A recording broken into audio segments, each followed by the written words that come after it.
Ito, gawang gawa muli si Anong G. Ayan.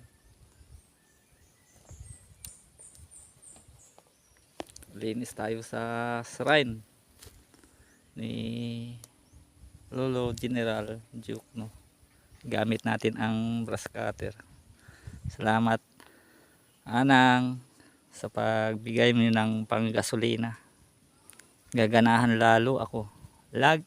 Lagi kong nasasamit pag may panggasolina tayo.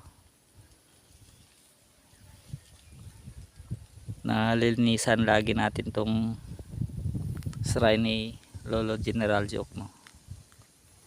Mabuhay po kayo Anang.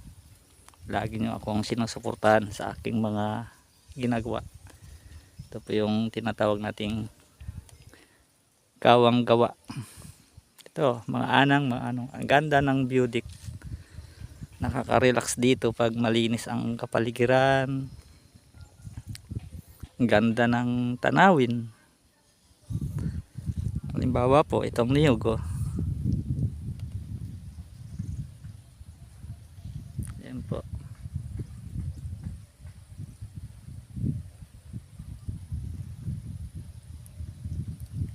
Nakasabit na mga bunga.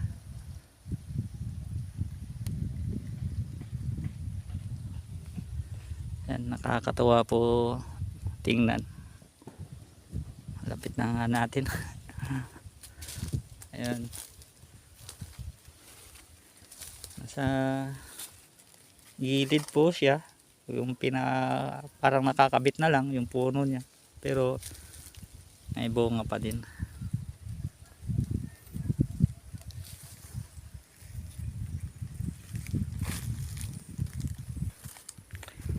Itong punong kahoy. Tinatawag natin ditong